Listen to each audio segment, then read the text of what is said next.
morning, Sonoma County Alliance. It is great to see everybody here this morning.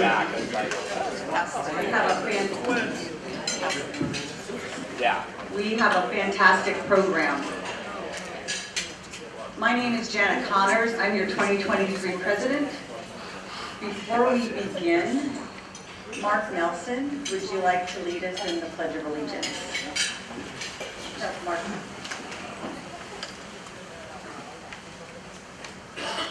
I pledge allegiance to the flag of the United States of America, to the republic for which it stands, one nation, under God, indivisible, with liberty and justice for all.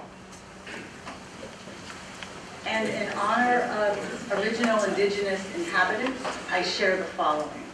As persons living in Sonoma County and with gratitude, we recognize that we are on the ancestral lands of the Coast Miwok, Tomo, and Wapo, who are the original caretakers of this area. We respectfully acknowledge the indigenous peoples who have been stewarding and maintaining relationships on this land as knowledge keepers for millennia. September 15th through October 15th is National Hispanic Heritage Month. In honor of and to celebrate this, we have created a video based on interviews with several Sonoma County business owners and nonprofits with a focus on leadership. Sonoma County is rich from the work of many community members whose families or ancestors came here from Mexico, the Caribbean, Central and South America, and Spain. For example, the Robledo family in Sonoma, the first winery in the U.S. to be founded by Mexican vineyard workers on their own land in 1997. The Matote Food Truck Park, the first in Northern California, founded by restaurateur and business owner Octavio Diaz, whose goal is to boost Latino and women-owned businesses. And then there's the Tamayo family, who founded La Tortilla Factory in 1977. Diversity in leadership means greater depth and breadth of experience and perspective, which in turn allows for greater ability to relate to employees, clients, and prospective clients. Experience, perspective, and relatability facilitate innovation, which is critical to capturing and maintaining market share. We hope you enjoy this video.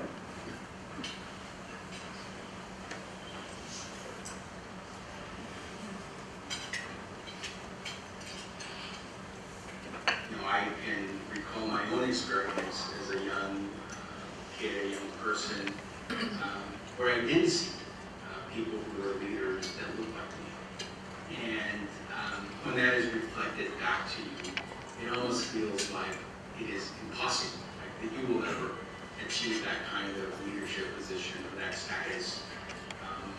I remember reading history books where I didn't see myself in these history books. I watched a lot of movies as a kid where I didn't see myself in those movies. There was never a Latino hero. Superman was not Latino.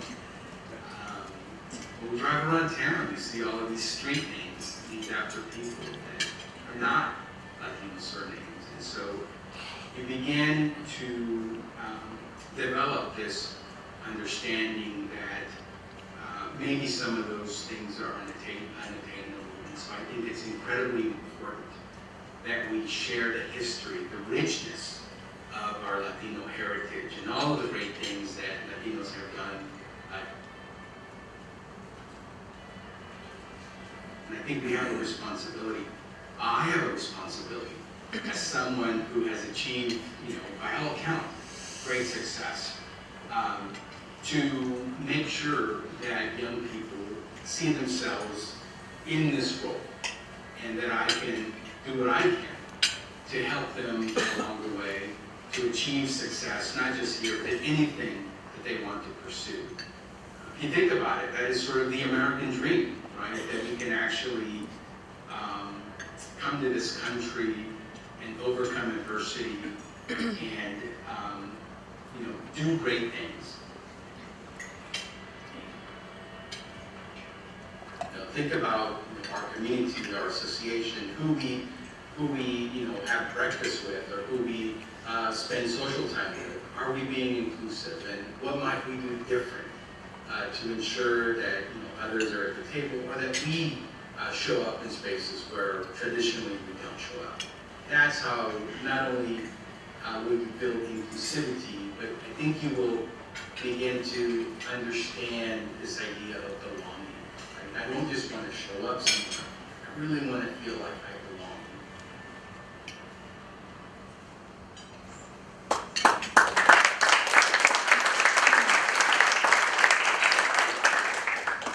Thank you. I just have a couple of announcements before the executive director report. Normally at this point in time, we're always thanking Don Mills and Alejandro and Sound Ideas, but we learned this morning that Don Mills was in a bicycle accident during Tour de Fuzz over the weekend and is just now out of the hospital. So he's going to have a bit of a recovery. So I just wanted to share that with you so you could all hold him in your hearts. And thank Alejandro for coming and taking care of. And now Ty, your report.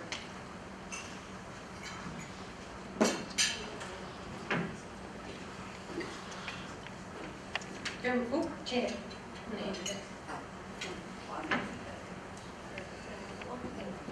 Oh, it is 7.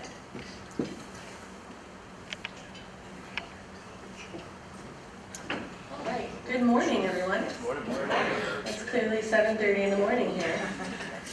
All right. Well, to kick us off, we got a great program today, and thank you guys all for being here and joining us. October 4th is our next program, and we've got Generation Housing, Jen Close, coming to share some important findings.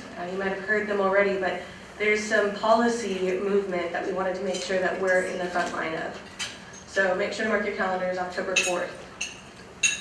Thank you to Taft Street Winery, who we're going to have come up here in a minute. They are our program sponsors of the day. And there are tons of ways that you can join them and get involved and elevate your business. We have 3 different sponsorship categories for our programs. We have our program sponsor and our pop-up sponsor, and then our Biz and Fizz networking happy hour sponsor. We just wrapped those up for the year, but they will be returning next year, so make sure to get your name on the list now. So just email me and I'll get you hooked up with all those projects. And then a few fun updates. Advocacy is what we do, it's what we started with, and I wanted to let you know that we just had a letter of support and an endorsement letter go out this month, or last month. SCA endorsed the Child Care and Children's Health Initiative 2024. And then the Sonoma County Alliance wrote a letter of support for the Potter Valley Project proposal by Sonoma Water. So if you have any needs for support, policy, please make sure that you're coming to us and letting us know. We'd love to hear them out. And on that note, we want to grow and diversify our membership. I hope you will join us in that. The only way we can make educated policy decision is if we have a room that represents all of this community. So please make sure that you're inviting people. Please make sure that you're joining us at these meetings and stay involved. Thank you. Oh wait, I have one more exciting thing. So I know last time we had our presentation, there was some hardship seeing the program in the back. So we've added a QR code both right here now and also on the programs. There is a QR code so you can follow along. The slideshow will be available right there. So Jenny, can you hold one up real quick? Perfect. In the dark color on these programs, you can scan those and it will give you access to the slides so you can take them home, look at them later, or enjoy them as they run through the presentation. Thank you guys.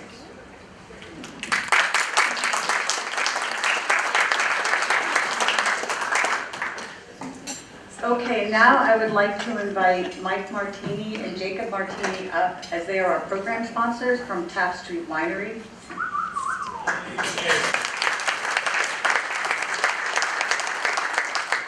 Good morning, Sonoma County Alliance. Before I get started, I do have to ask, what are these? They look like where the grapes are right now, by the way, but I tasted one, and I'm pretty sure this is not a grape. What? They're currants. I thought these were old. You're telling me they're current? I'm sorry. That's where's the hook? Taft Street is extremely proud to be the sponsor this morning. The Alliance has put together an incredible panel of the people that bring us water here to the county. And more importantly, they're also the ones who are responsible to continue to bring us water to the county. When I sat down, I was actually asked by someone at the table whether or not I was with Sonoma Water, and I had to confess that I'm actually with the second most important liquid produced in Sonoma County. But while wine is important, water is certainly essential. If it ever starts, the 2023 harvest will be Taft Street's 44th vintage. I've come to believe that our only measure of success is that we are still here. And the secret to that success has been a blend of passion and ignorance. Passion keeps you going, while ignorance never lets you know when you should quit. But a winery, like all of our businesses, has to evolve and has to adapt. If it does not, it fails.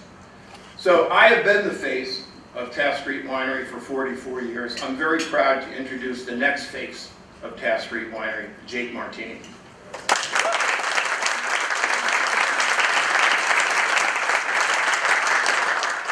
Good morning. I hesitated to speak today because in the 20-some years that Taft Street has been involved in the Alliance, this might be the first time I publicly admit I'm related to Mike Martini.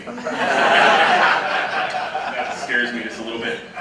But I've been working with my pops for 12 years, and one of the thematics, one of the lessons I've learned from him is that community matters. The people around the table matter. Your community can empower you, they can inspire you, they can support you, and if you're not focused on your community, you're often at a disadvantage. And with wine, we're not just stewards of the land, our products do amazing things in creating community. They allow you to celebrate the people around the table. In the same glass and in the same night, you can reminisce and learn from the past, you can celebrate the present, and you can plan for the future. And we're really excited about that, and we want you to be a part of our wine community. So on the table is a leave behind with the industry discount code. That's good to you at the end of the year. Come visit us if you haven't already. And as we celebrate our own generational transition, we wanted to celebrate the generations here in this room. So there's 2 bottles of wine on the table. The first goes to the oldest person at the table, if they're willing to admit it. And the second one goes to the youngest person at the table, provided they're 21. Thank you for being here today. Thank you for supporting Taft Street.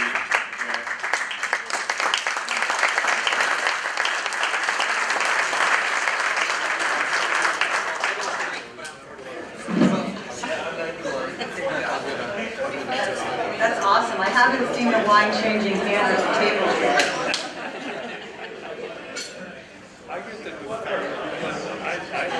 So it's now time for us to do our introductions.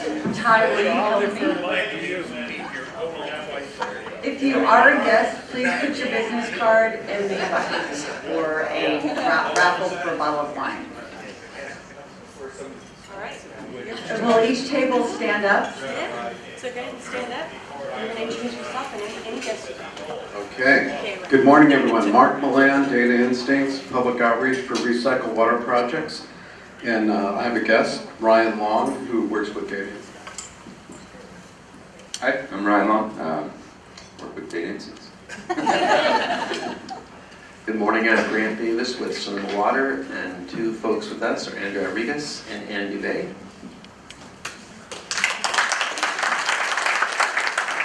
Hi, good morning. I'm Jennifer Burke with Santa Rosa Water. Good morning, Lisa Badenford, North Bay Association of Realtors and member of the Board of Public Utilities. Good morning, Ryan Kelly, your treasurer, and I represent WSI, your online digital marketing company. Good morning, Patty Oliver with Bright Ideas. And I'm Janice Marsland with Bright Ideas. Frank Pepgrass, commercial real estate and emeritus board member of California Trout. And I have a guest, Charlie Schneider with California Trout. Kimberly Wade. You could have said past president or something. Okay.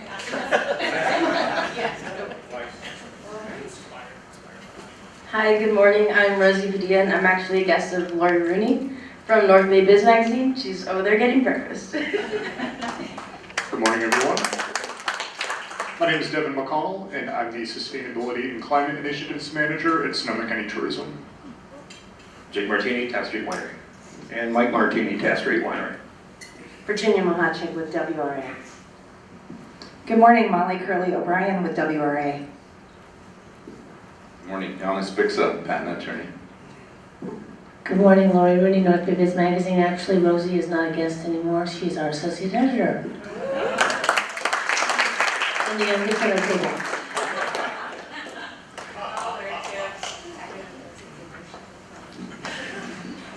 table. Good morning, Dick Dowd, retired and a past president of the Alliance. You're the youngest at the table. Artie Dexter, Leduc Dexter, and the Super Service Club. Good morning, John Cregan, for Santa Rosa Chief Police. Ross Liscombe, Century 21 Epic. Good morning, Mark Soyland, Soyland Company. Marty Murray with J&M Murray Insurance Services. Good morning, Mick Menendez, Pacific Advisors, and Taft Street frequent customer. Tony Alvarez, retired past president.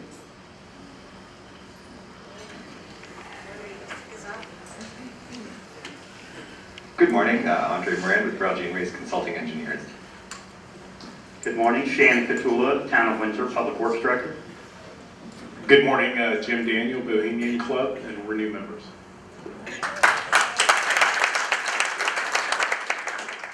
Good morning, and thanks for the wine, Jacob. Danny Sheehan, Friends of Smart. Rob Sanville, KLH Consulting. Nick Fry, Valletta Vineyards. John and Di, Leap Solutions. Eric Koenig, chauffeur, lawyer.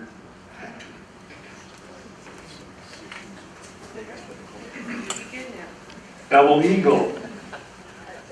I'm Chuck Root from Double Eagle, where cash is still king and the market's treating us right. Andy Bay, Sonoma Water. Rick Carlisle, BKF Engineers. Andrea Rodriguez, Sonoma Water. Marlene Soyland, Soyland Management, and I'm thrilled to have my son with me this morning. This is Rex Barney with Holly Construction. Mark Nelson, Midstate Construction. Carly Rodriguez, Midstate Construction. Dan Condren, member of SCA PAC. Good morning, Carolina Seniors Inc. Good morning, David Brown, Adobe Associates, Civil Engineers and Land Surveyors. Harry Davidian, and Tech Power. Joe Gaffney, St. Vincent de Paul, and I have a guest this morning, Michael Ignafo, the founder of Windows Health Clinic in downtown Katati.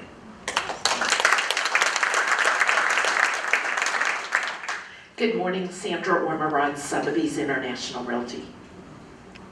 Hello, Dana Ghirardelli, Sonoma County Farm Bureau.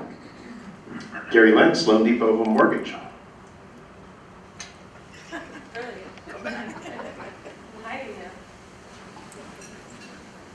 Brian Barrett, New York Life and Eagle Strategies. Scott Kincaid, Facility Development Company. Rosa Reynosa, Leap Solutions, hablamos español. Also, Town of Windsor Mayor. Good morning, Sonoma County. David Pierce, Business Development for Canopy Health. Good morning, Ramsey Brown, Commercial Lender with Exchange Bank. Roy Martinez, Exit Strategies Group and Board Member of PEP Housing. Good morning, Ryan Bucksbaum, Next One Staffing. Good morning, Bella Martinez, Common Ground Society. Good morning, Larkin O'Leary, and I have two guests, Bella and Amanda Kitchens from our Village Closet.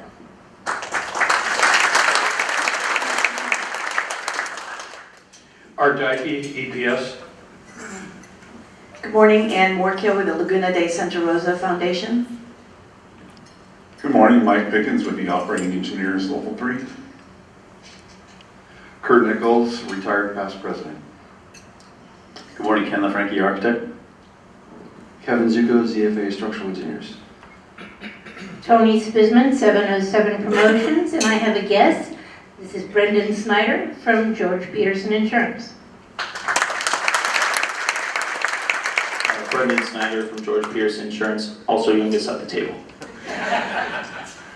Morning, Aaron Smith with Adobe Associates.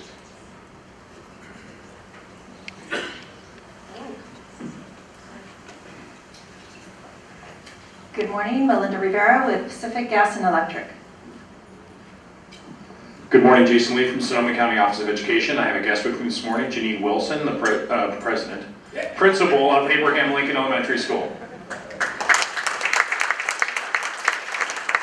Thank you for having me. I also want to thank Sonoma County Alliance. We were the benefits of having the book vending machine this past year, and I just want to say thank you. We are giving out over 375 books a year to kids who would not otherwise have brand new books, and they absolutely love it. So thank you for making a difference at our school.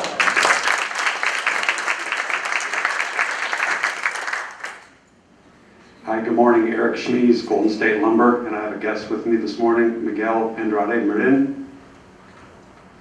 Hi, Katie Hillenmeyer, Providence Santa Rosa Memorial Hospital.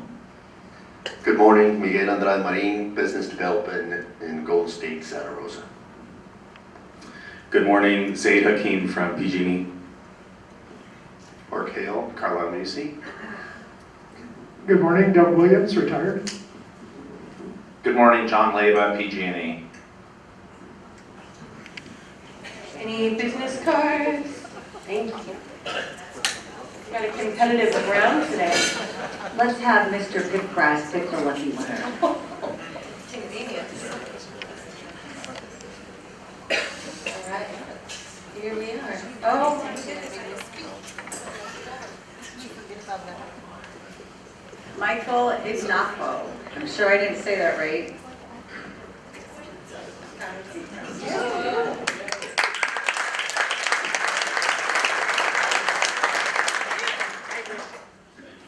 You're welcome.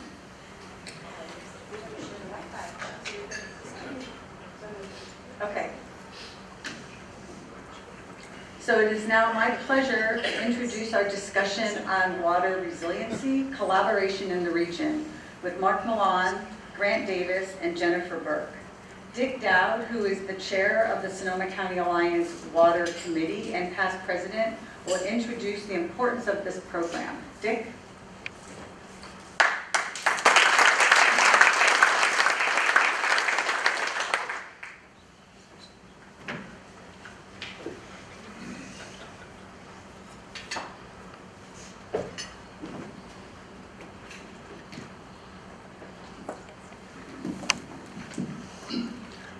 One of the unfortunate things that happened this morning already is that the people at my table classified me as the oldest person at the table. And I think that's quite accurate.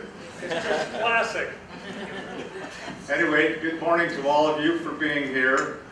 As indicated by the Alliance president, I'm a former president of Sonoma County Alliance and currently on the Sonoma County Alliance Board of Directors.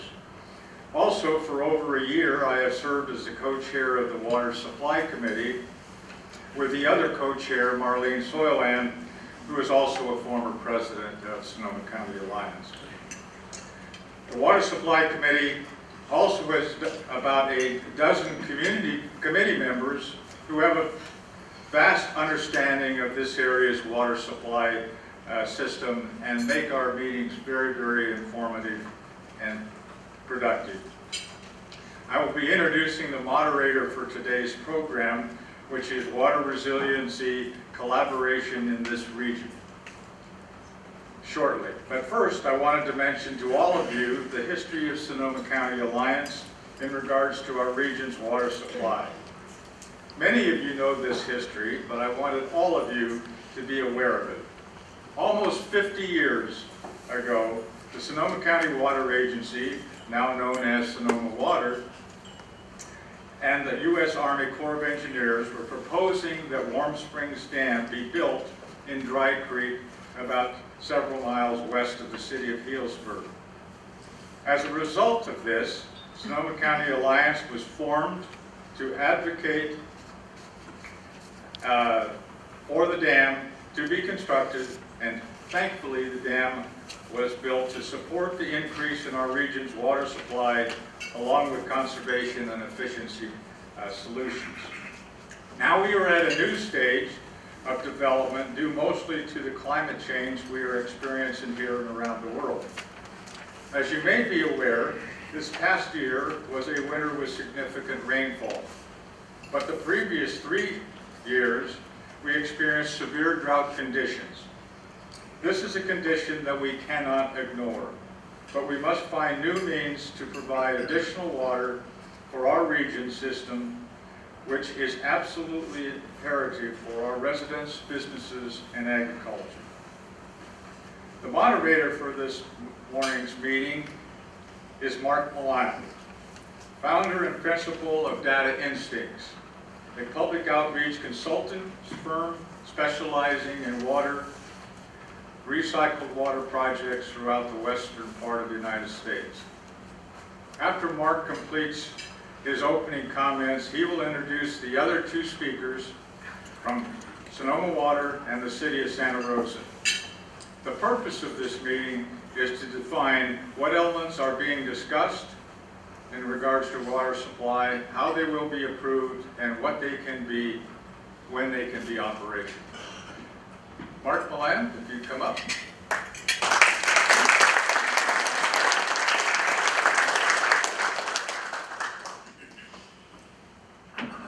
Good morning, everyone.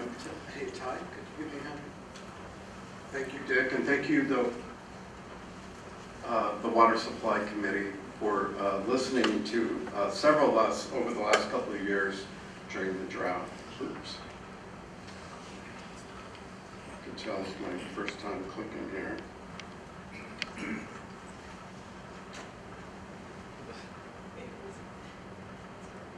There we go. All right. Well, we do live in a beautiful place, and it's a place that needs water. It needs water for tourism, for grapes, for breweries, for fish, and for businesses.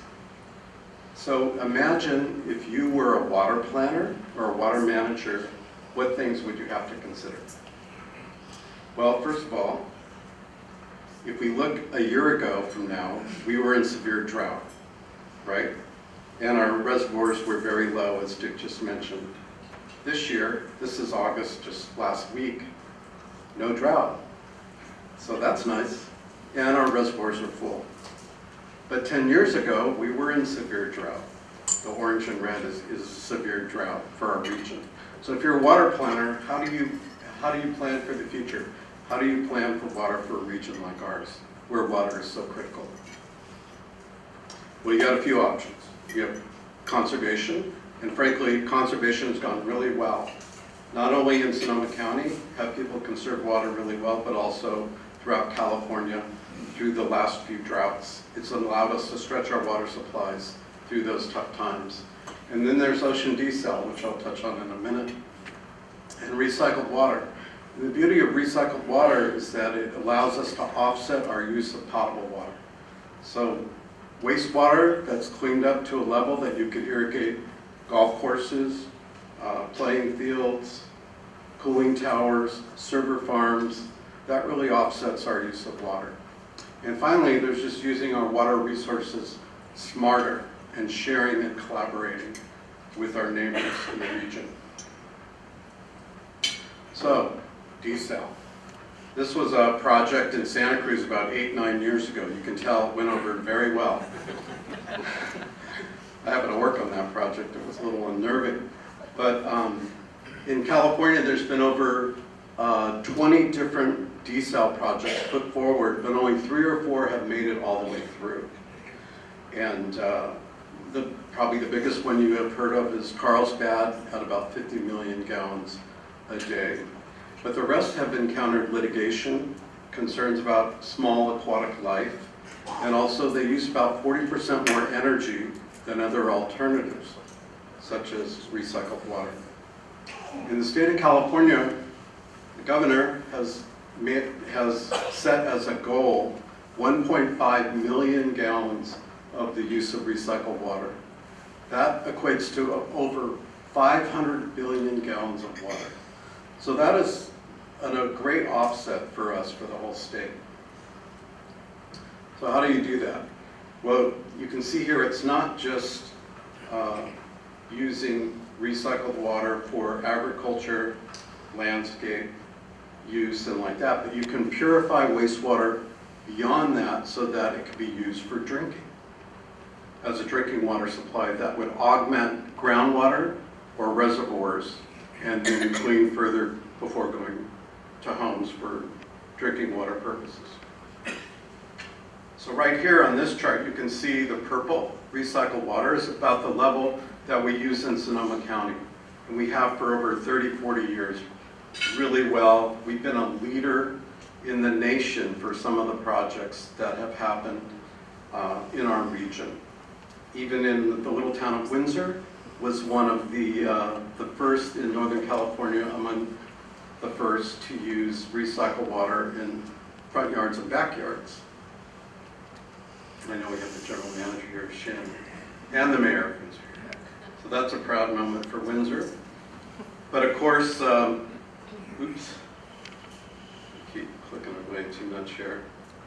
So when you purify water like this to drinking water standards, that is, I know, a big leap. And I apologize, I know some of you are probably still eating breakfast, but overcoming that yuck factor has been a big challenge throughout California and the nation as we consider the use of advanced treated water. But the tide has turned in people's perceptions.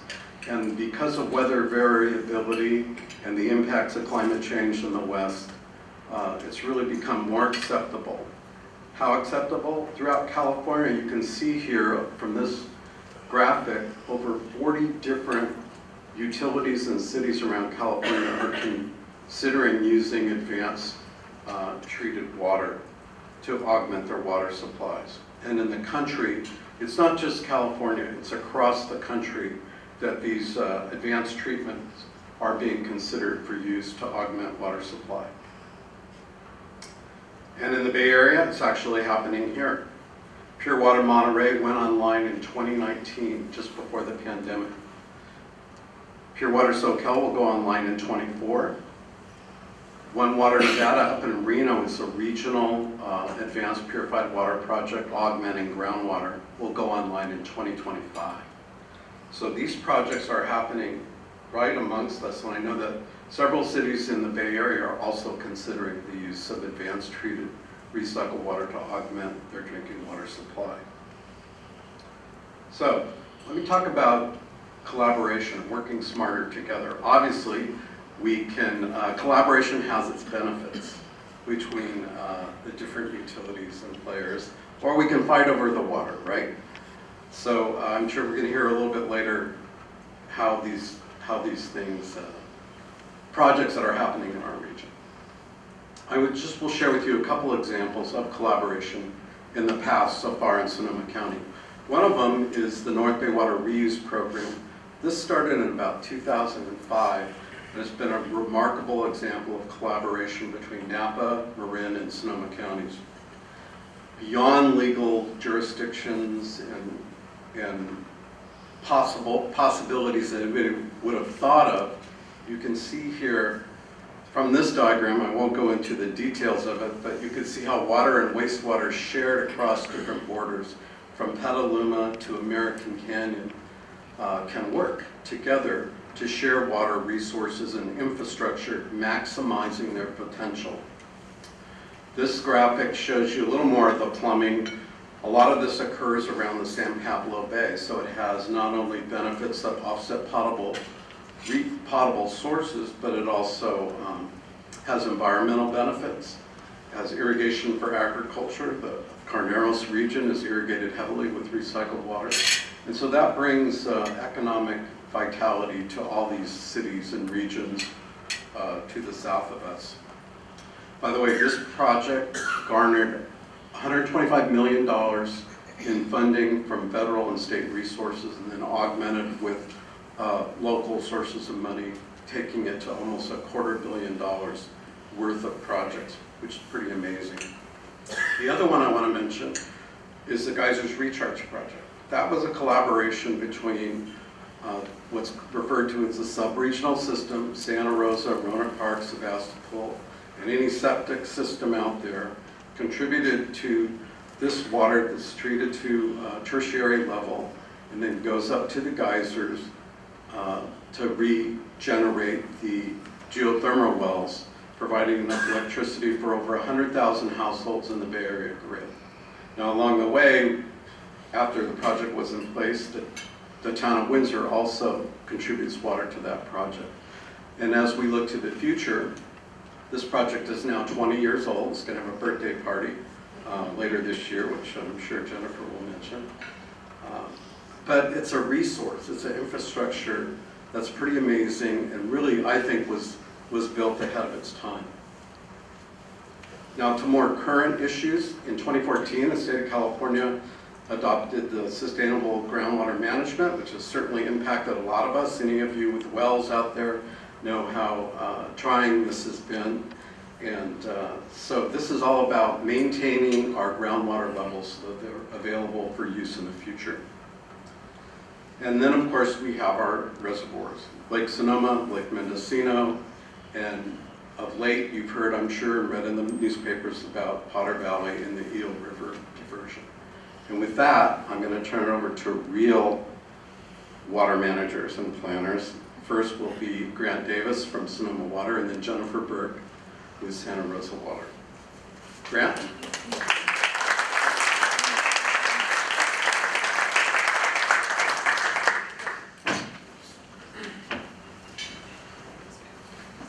Well, good morning.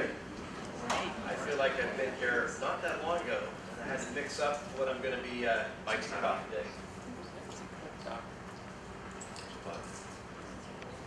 How's that? I'll try. Right on. There we go. Good morning. You know, Mark is probably the most distinguished recycled water advocate I'm aware of. Nationally, he's been promoting this stuff way ahead of his time as well. So we're fortunate to have Mark here. It's not an accident that he's calling out Windsor. I got my contractors there, Shannon and the mayor. What Mark didn't say there is it's time for a North Bay, North Coast recycled water project. And Windsor is actually stepping forward to collectively do what we did on Mark's slide there earlier with the North Bay Water Reuse Authority. And I wish them a lot of luck. We're going to participate. I think there's a lot of recycled water to be had that stretches our resources. Mike Martini, you mentioned, you gave me a thought, you know, when Mark's shamelessly promoting data instincts, these are on your table there. It says, whiskey's for drinking, water is fighting over. I think with Mike's comment, it's probably wine is for fighting, and yeah, I think we can do that. Wine is for drinking and water is for fighting over. I think that may be the localized version of that for the North Coast. I want to call out, before I get going, there's brochures on your table. Thank you to Andrea and Ann for making sure that these were distributed. The only reason I wanted to put them out there primarily was you had about 10 minutes to get a lot of information out. One thing I'm not going to focus on is that Sonoma Water is actually a special district founded in 1949, not just for wholesale water supply a la Orange Springs Dam, but we have 100 miles of engineered and natural channels that we maintain for flood control, as well as 8 sanitation districts and zones, which I'm not going to talk about today. So if you want more information, brochures are in there giving you highlights of what we're doing there. This slide is, in fact, our watershed, the Russian River watershed, and it includes the Potter Valley project to the quite north up there, and that is something we'll be talking about later today. We've got our colleagues here from Cal Trout, who've been partners all along the way, working in concert for years on figuring out a solution to the Potter Valley project, and I hope we'll get a chance to dialogue on that a little bit today. So thank you very much for letting me be here. This is Mark's, there we go. We deliver 600,000 customers water on an annual basis. We're a wholesale water supplier, and that is an awesome responsibility. Mark talked about what you go to bed thinking about. Well, you think about a lot, but the one overriding feature is we need to deliver each and every day, 24/7, to our customers. And those customers are actually retailers, like Santa Rosa, our largest retail customer, Windsor, Petaluma, all you'll see here. But we deliver that water through the Russian River. That Russian River is absolutely essential to our well-being. And in fact, it has 3 listed species. I've talked to you about that before.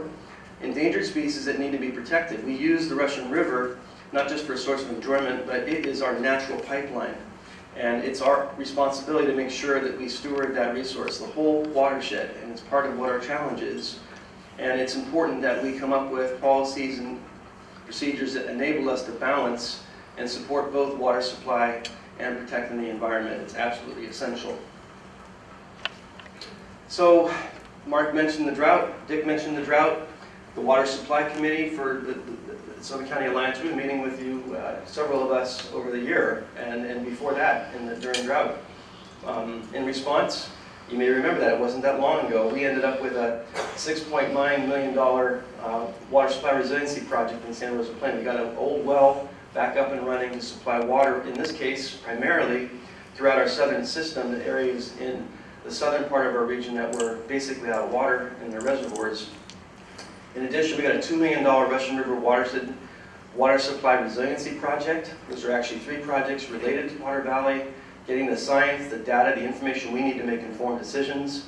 All 3 of those projects are well underway on how we're going to be able to craft policies that will protect both the Eel River and the Russian River.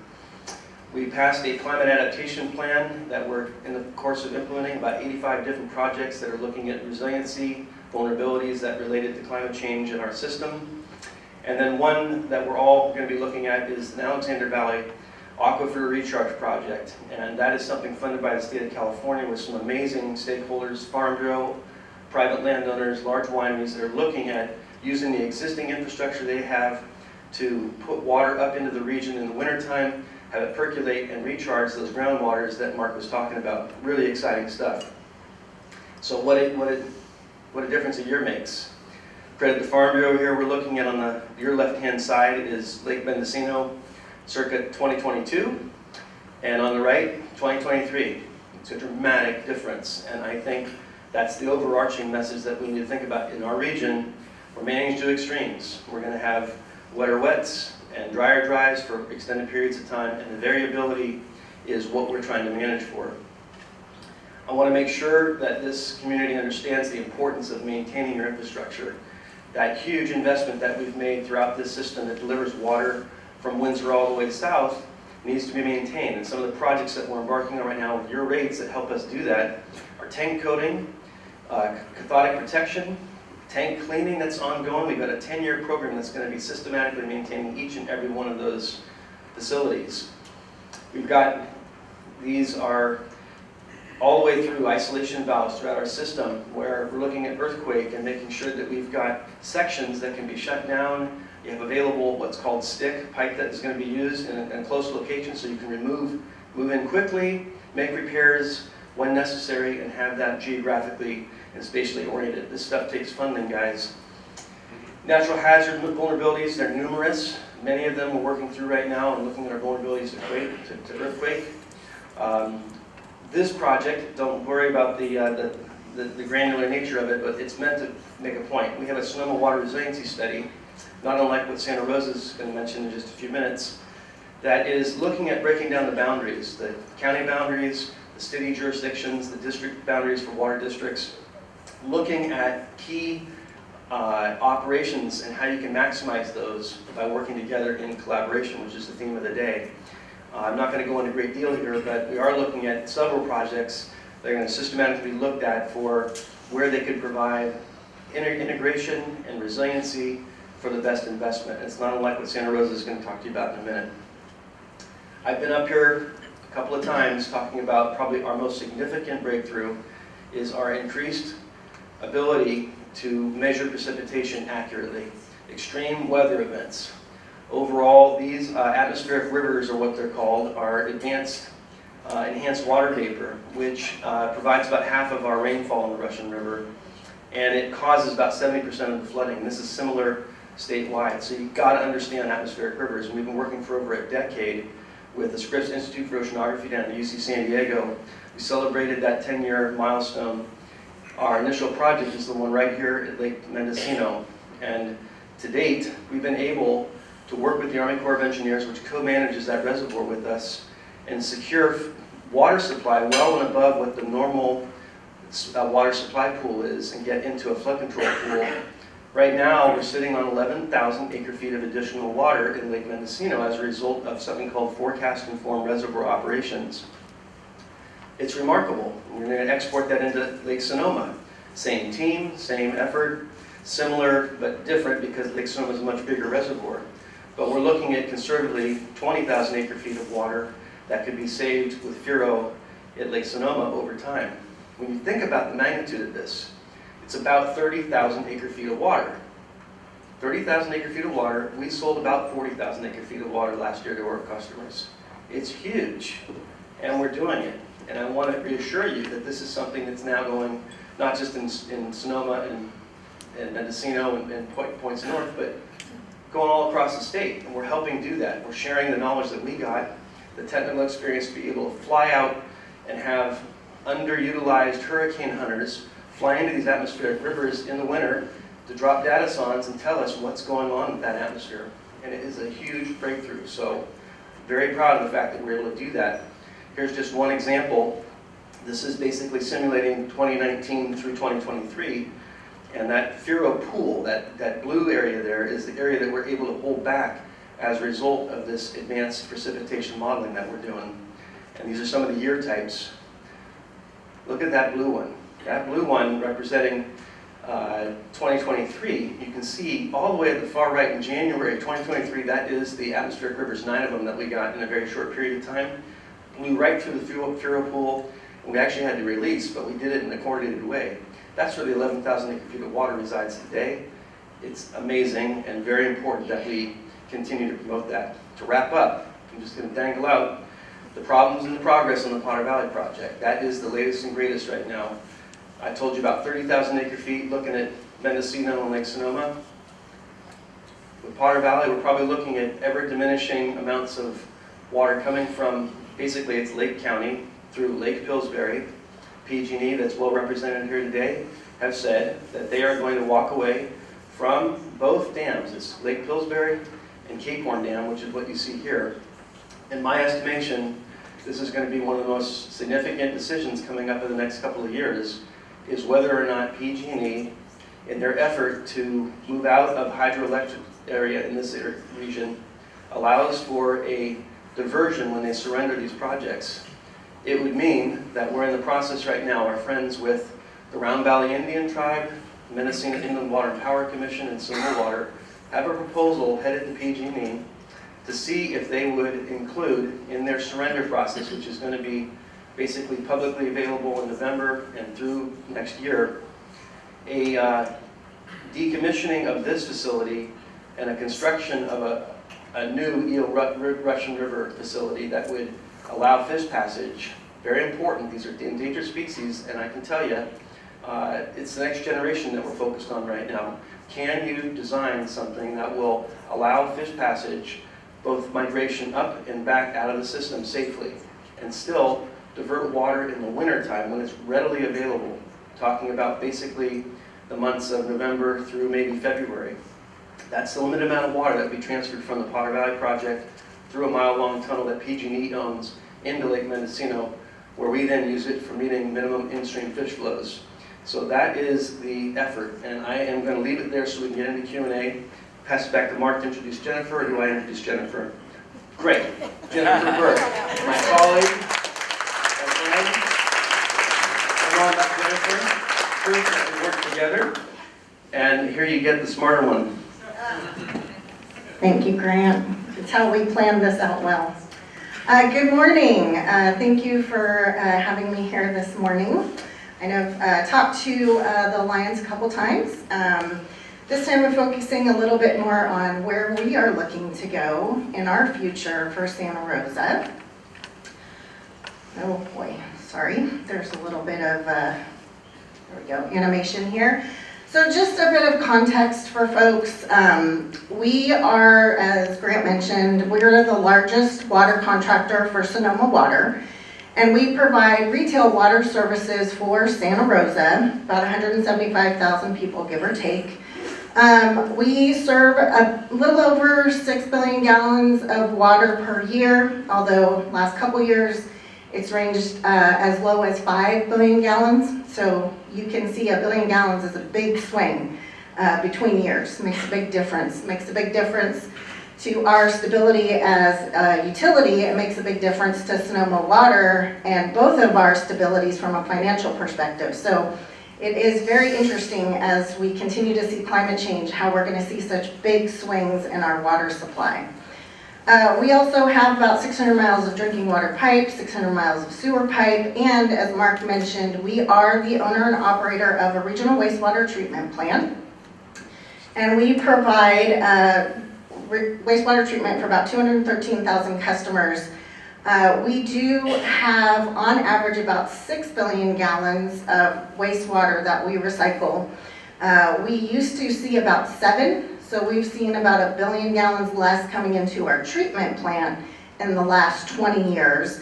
And then as recently as a couple years ago during the drought, we were down just below 5 billion gallons. So again, we're seeing a lot of that swing as we're dealing with climate variability. As I mentioned, we are the owner and operator of the regional system, and so our partners include Cotati, Roanoke Park, Sebastopol, Santa Rosa, South Park County Sanitation District, and we are also the largest water recycler in this region. We provide recycled water not only to the geysers to produce clean green energy, as was mentioned. We send about 4 billion gallons a year to the geysers. But we also provide recycled water for about 6,400 acres of agricultural land around our treatment plant, as well as some recycled water, maybe about 1 million gallons a year for urban use as well, which offsets potable. Our water supply portfolio, we are very, very reliant on Sonoma Water. So about 95% of our water supply comes from Sonoma Water. And as Grant mentioned, about 95% of their supply is solely based on the Russian River. So I don't know, anyone thinks about it like a stock portfolio. As a water manager, it makes me very, very nervous to be solely reliant on one single source of water supply. So we're looking to see how we can diversify our water supply. We do have a couple wells, but they provide only about 5 to 7% of our water each year. And then we have a small recycled water system in Santa Rosa proper that offsets potable water. We are also very, very committed to water conservation. So we have been implementing various water use efficiency measures and programs. And I know we have some former Board of Public Utility members and current Board of Public Utility members who have been supporting our water conservation programs. We have seen our water use reduce by 45%. In comparison to what it was in 1990, and we've seen population growth at about that same rate. So we have had a really huge reduction in our water use. Typically, we are very much under 100 gallons per person per day. That's all water, including commercial, industrial, and institutional. But as I mentioned, very concerned about being solely reliant on a single source of supply. I actually started in Santa Rosa. This is my 20th year. 20 years ago, I came from the city of San Jose and I worked on the South Bay Water Recycling Project. So I have a huge passion for recycled water. I think it is our future. I think we should reuse it as much as possible. And so when I came here 20 years ago, I was told, move north. They never have droughts. They have plenty of supply. You don't have to worry about the Cal Delta problems. You know, go there. Santa Rosa, go. I was like, okay. And I came up here, started in water conservation. Since I've been up here, I've been through 3 major droughts where we had to reduce water use and implement our water shortage plan. So it's real. It's going to keep happening, and we have to make sure we're planning for it. And so we started talking at the staff level a number of years ago about what can we do to look at our future. And as Mark mentioned, we're coming up on the 20th anniversary of the Geysers Project, which is amazing. We're very excited about that partnership, but we have about 15 years left on our contract. So what are we going to do? What does that future look like? And this is the type of planning we have to do now. So we decided that we really wanted to look at options. We wanted to see how we could enhance our water supply, not only to deal with the sole source that we have, and the potential for disruption there, but looking at climate variability. As I mentioned, this is in a normal year, we have plenty of water. We have a great entitlement from Sonoma Water, we have our wells, we use some recycled water, but during dry years, we do not have enough water supply to meet our demands. So we decided that we wanted to engage in this process. We wanted to get a very wide group of stakeholders together. We wanted to determine what our goals should be. How much water should we look to actually produce within our own control? And then we wanted to make sure we considered everything. So nothing was off the table. And then we were taking that to develop a number of adaptable options that we could implement over time. So I do want to note that we had a very robust stakeholder group, and I know there's folks in this room that participated. In particular, both Dick and Marlene represented you all on this process, and we're very thankful. We asked a lot of them. I believe you had four-hour workshops and many documents to review. So we really appreciate the time and effort that was put in. But we wanted to make sure that we were representing all the interests that use water in Santa Rosa. We used that group as well as an internal water team, as well as a consultant, and then direction from our Board of Public Utilities to determine what our goals should be. We're looking at trying to produce 30% of our demand as local supplies, so that we can make sure that we are prepared for future disasters, but also trying to be prepared for a reliable supply during drought conditions. We looked at over 18 options, and you can see, it just really more for effect, you can see that we looked at everything from groundwater to purified recycled water to stormwater capture, desal, additional non-potable recycled water use, and always a staple for us is going to be increased water use efficiency programs. So from that 18, we were able to screen down to 7 that were feasible. And so now we're taking those 7 options and we're mixing them in 4 different portfolios. We're looking at one that would be least costly. We're looking at one that's going to be the quickest way for us to get more water, one that'll give us the most water, and then one that gives us the most flexibility. And as we start going through this, you'll see these numbers are staggering. As Grant mentioned, not only do we have huge investments we need to make to keep our current systems going, but when we're looking at developing additional water supply, it's very costly.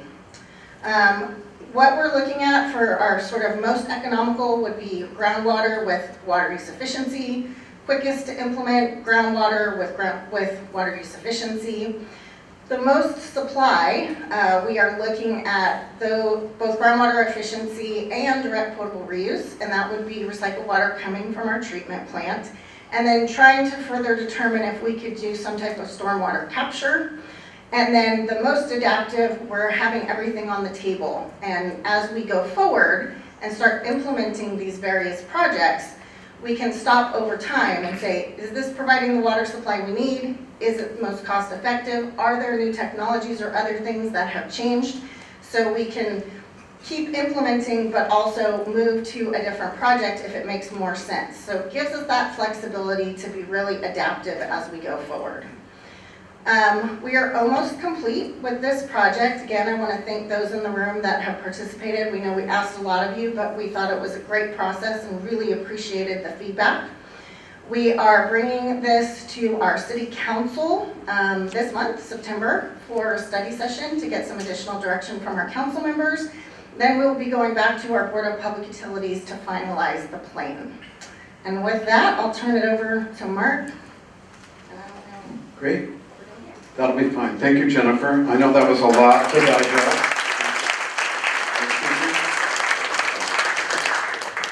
So I think we have some time for questions, right, Ty?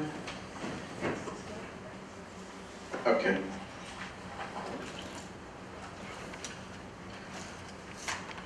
Thought-provoking, right? Anybody have any questions for our panel? Yes, back there. Could you stand up? Hi, thanks, Mark. I noticed in your beginning slides, in the options slide, I didn't see one that had additional water storage or capacity. I was curious what the reasons were for that. Oh, I just listed some, but storage is key for sure. It's hard to save water in the winter without storage, but you can store water in groundwater and also in good management of reservoirs, as Grant mentioned. I didn't mean to leave it out. I just only had 7 minutes, so I had to economize my comments. I have a follow-up question. Is there any planning for additional storage capacity? Well, let me turn that over to Grant on that question. And as Mark said, the most reliable storage is going to be underground, and there's a lot of studies underway right now. It's called aquifer storage and recharge. When you take water when it's readily available in the wintertime, it comes racing through, and you gotta park it somewhere. We did this back in 2 years ago when we went to the state board and asked for a change in our ability to draw water in the winter from the Russian River. And we're able to pull in 15 million gallons a day and bring it to Point South with the help of Petaluma. But I think the project I would point you back to is the forecast-informed reservoir operations. The advent of new storage, surface storage, is really very difficult. The permitting to get through that process on a large reservoir is extremely difficult. In fact, I'm not, there may be one in California right now that's possibly going to make it through. Here locally, our forecast-informed reservoir operations with 30,000 acre-feet saved is the equivalent of a new reservoir. And I think it was the cheapest, most reliable way to reoperate what you already have. Other question? Mike? Just, as water managers, I mean, you have a difficult task ahead of you. You described it well, trying to plan for the future. But there's two other issues that you have to deal with that are kind of elephants in the room. And the first one has to do, and it was alluded to slightly, as people conserve, they're using less water, but your costs of doing business stay the same. And one of the challenges you have is placating your consumers saying, I'm saving water, but I'm going to charge you more. The second issue, which I think is important, that you guys have to face as an elephant, is that as we look around the community, we are also struggling with housing and trying to have some balance. And the knee-jerk reaction is to say, we have no water, why are you building housing? How do you factor in those two other elephants into your discussion and moving forward? Great, thank you, Mike. So the more water you conserve, the more you pay. What a wonderful business proposition. And why do you keep building homes if you don't have enough water? So let's see what our panelists say about that. Grant so nicely said, yeah, Grant said, take this one, Jennifer. So thanks, Grant, appreciate that. No, Mike, really good points. And it is something we struggle with all the time. Because when we need our customers to reduce water use, they're great at it, they do a great job, but we also know that we are highly regulated about what we can charge, and we are very much focused on trying to have rates that encourage conservation, and that does impact your revenues. So when you use less water, less sales, less revenue comes in. So how do we deal with that? Well, the biggest thing that we have, and I thought I had it in my slides, but I realized I cut it for time. Some of those costs, looking at additional water supplies, we're in the neighborhood of $500 to $700 million. Whereas you're looking at water use efficiency, and you can get significant savings, which stretches our water supply, which means we don't have to invest, and that's just the capital side. So we don't have to invest in the capital, and that water use efficiency, all those programs we implement, they in Santa Rosa, when we speak for Santa Rosa, we ensure that they are cost effective, that they are less costly than what it costs us either to buy more water from Sonoma Water or to develop an additional water supply. So while there is some short-term increase in rates, long-term it is much more cost-effective to invest in conservation and reduce water use. So we're very open about it. We acknowledge it. We acknowledge that when we're asking you to conserve, you are going to see some short-term increase in your costs. But ultimately, long-term, it is significantly cheaper and much more cost-effective for our customers to do conservation. In terms of the housing question, that is also a great question, and there's a couple things I want to mention related to housing. One, I think we all know that we have a housing crisis, and we need to ensure that there's enough housing for all of our residents, not only currently, but future. And one of the things for new development, they're required to be significantly more efficient than current water users. So to start off, any new development has to be 20% more efficient than current water users. There's a number of codes and requirements. And we also have limits on landscaping, which I know a lot of people don't particularly like. But in essence, you cannot put in turf anymore. You cannot put in high water use plants when you're building new housing. So that in itself right there, that landscaping piece is so much of the driver of our water supply, especially in the summer. Our water demand can triple in the summer in comparison to the winter. So if we're not using water for irrigation purposes, that is a significant savings that can help us. And then in particular in Santa Rosa, so not only do we require new development to be very efficient, we also require all of our new development to sign what's called a demand offset agreement. And so while we're in normal conditions, as I mentioned, we have plenty of water supply, and we plan out for our general plan. We're in the middle of a general plan update in the Santa Rosa right now. We're working closely and planning for water supply and all those needs.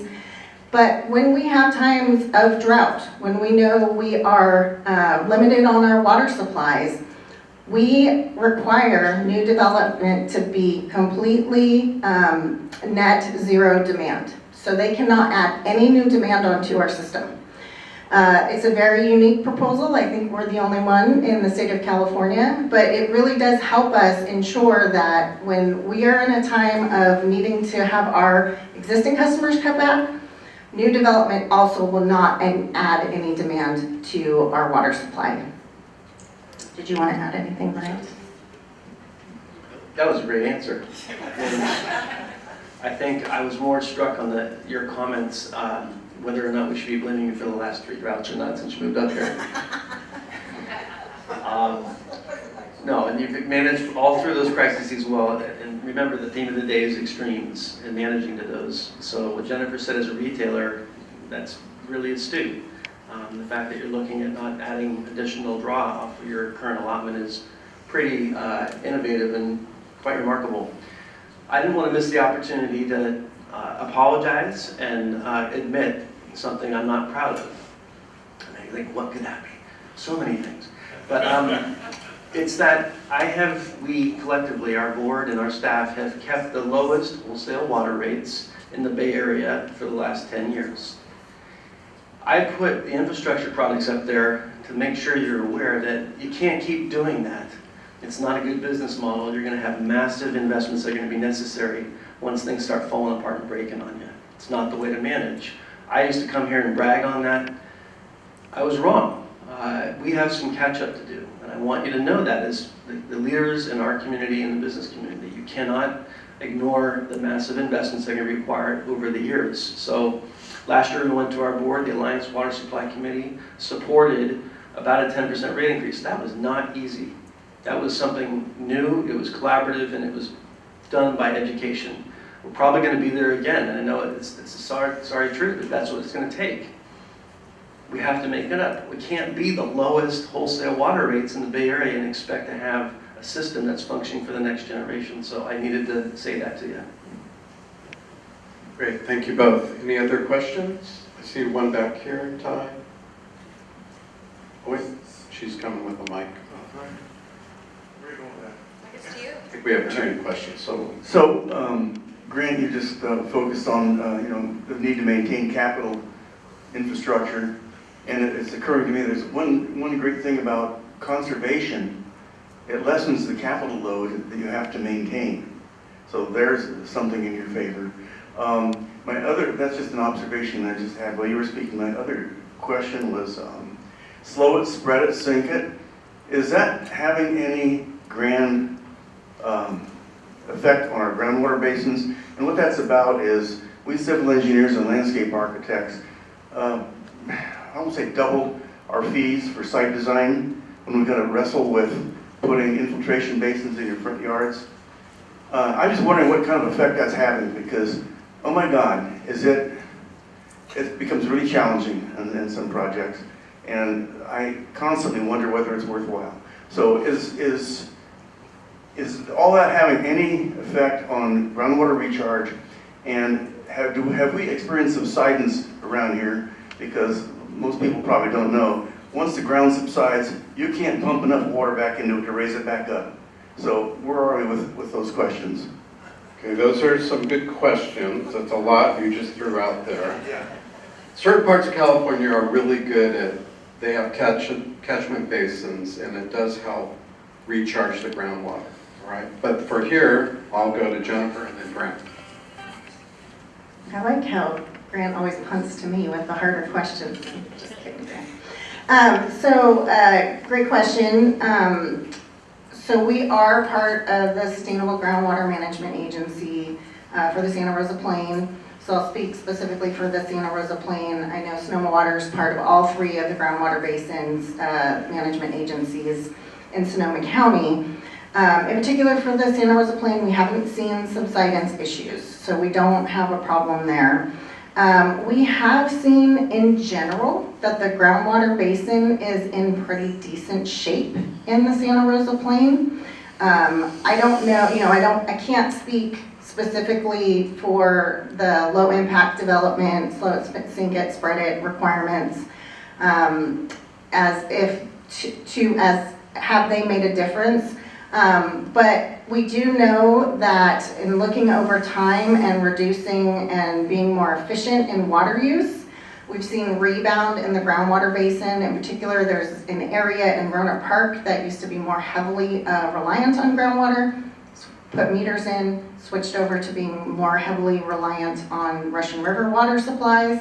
And so we've seen that rebound. So the basin is in pretty good shape for Santa Rosa Plain, and I think anything that we can do that assists with getting more water back into the groundwater basin, whether it's through conservation or through stormwater requirements that really slow the water down and get it back to infiltrate into the ground, is going to be very helpful for keeping our basin in balance and meeting those sustainability goals that we have to achieve in 2042. And I will just note, and I know they're frustrating, but it is, it's a regulatory requirement. So not only is it, helping getting the water back in the ground, but the other thing is it's really helping on the pollution side of stormwater runoff as well. So you're not having that go into our storm drain system, which has no treatment, and you want to talk about something that's going to be a huge financial burden in the coming years, and that's the storm drain systems throughout all of California, because no one has paid attention to them, and that's going to be a huge burden. But by keeping that water on the property, sinking it into the ground, you're not having runoff carrying pollutants and other things into the creek. So it's definitely a benefit from a pollution perspective as well. Want to add anything? Again, great response. I'm going to take advantage of the time to acknowledge Ann Dubay, who's here in the audience today and has been lead on 3 of those groundwater basins. They're medium or high priority basins, Santa Rosa being one, the largest, but also Petaluma and southern Sonoma County. The southern Sonoma one has overdraft that's occurring, an intrusion, saltwater intrusion from San Pablo Bay. So we've actually done a pilot project to see if we can bring some Russian River water, inject it into the ground, and see if we can affect that. So, Ann, thank you for your leadership over the years on this. It was not easy, many public meetings, a lot of technical work driving the decision making. There's one other initiative I'm quite interested in seeing, and that's Alexander Valley emerge with a voluntary groundwater basin. It's going to be a similar large effort, but we need to get out ahead of the state requiring it, and I think some of the folks in this room can help us get Alexander Valley into a situation where, with the ASR project, may be able to manage properly and keep the table from depleting further. So great question. I see we have time for just one more question. Good morning.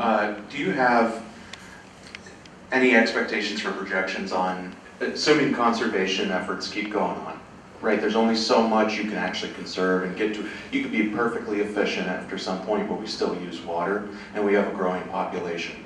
And development, and with that comes more businesses, more land development, more use of water. Eventually, we're going to run out of the ability to keep conserving water efficiently, and we just have to have more of it. So, do you have a projection for when that threshold is met, for when we start running out of efficiency, some number of years into the future, where we have to build more of these projects that require more capital investment? Can you speak on those topics? Thank you. That's a great question, and the future of water resiliency is what this is all about, and both these entities have done research, and so has the state of California. And I'll make a quick comment, and that is that you're seeing way far more efficiencies and improvements in technology, both in recycling water, so you could use, just imagine if all the utilities in California could recycle all of their water.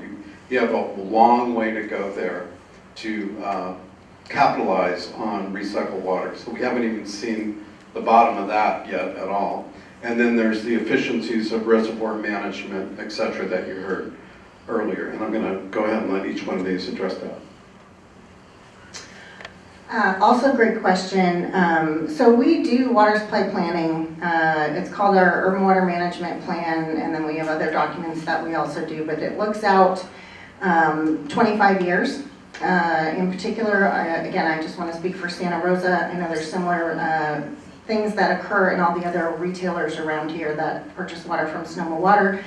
But specifically for Santa Rosa, we do our urban water management plan. We have planned out through our general plan projections, and we actually, even though we're in the middle of a general plan update right now through 2050, we took that data and those projections both for population and business and used those as our projection for water supply. So we have enough water supply during normal years to meet through the general plan. And all of the retailers rolls all up into Sonoma Water.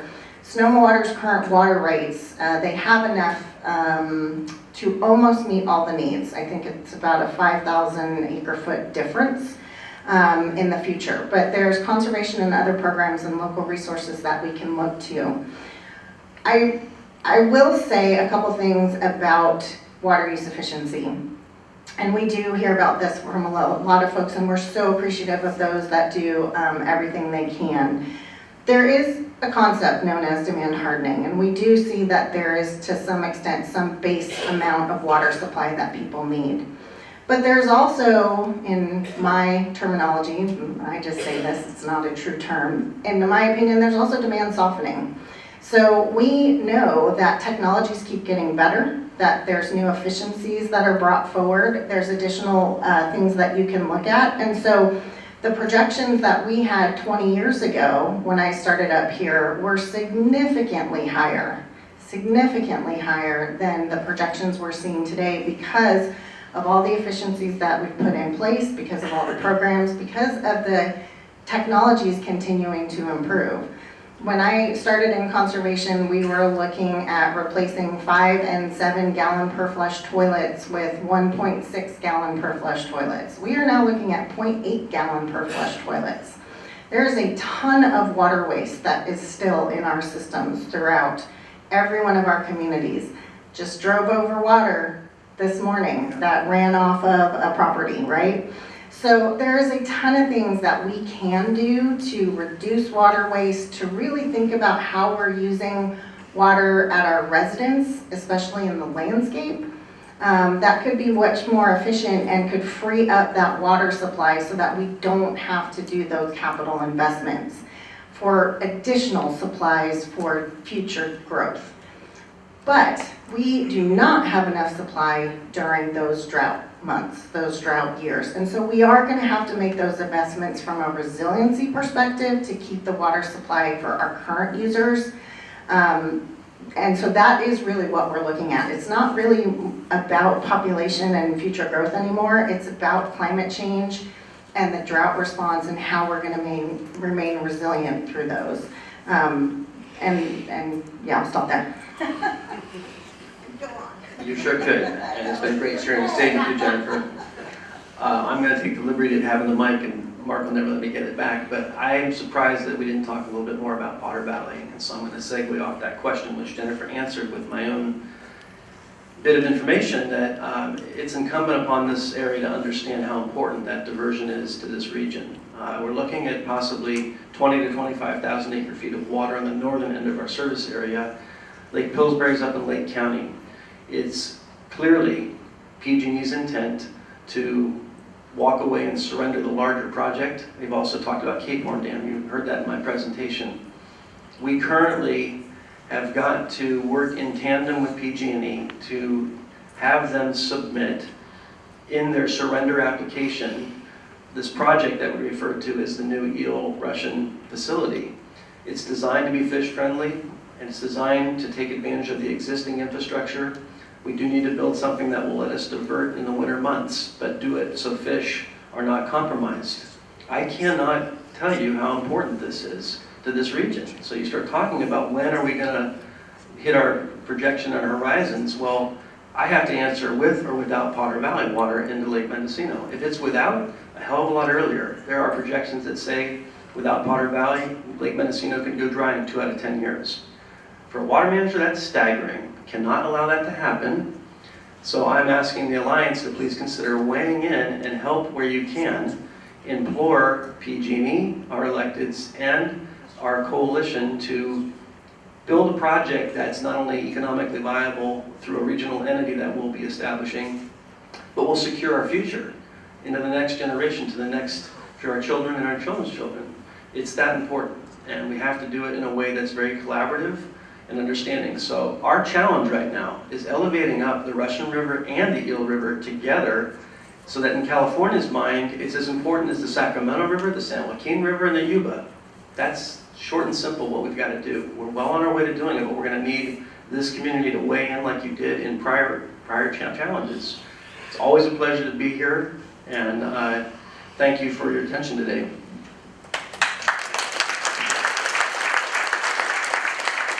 Thank you all very much. I want to thank the Water Supply Committee too, and it sounds like they'll probably be getting a letter from the Water Agency soon for support for the Eel River diversion. Thank you very much. Thank you all. Thank you, Mark. And as a treat today, you have a bottle of wine from Taft Street Winery. You can all be the youngest. Well, that was fantastic, and we have our call to action. So thank you very much. I wanted to announce our elected and public officials. Ryan Long, the Planning Commissioner of Cotati. Lisa Badenford, Board of Public Utilities. Chief Cregan, Santa Rosa Police Department. Shannon Catula, Town of Windsor Public Works Director. And Rosa Reynosa, Town of Windsor Mayor. Thank you all for coming.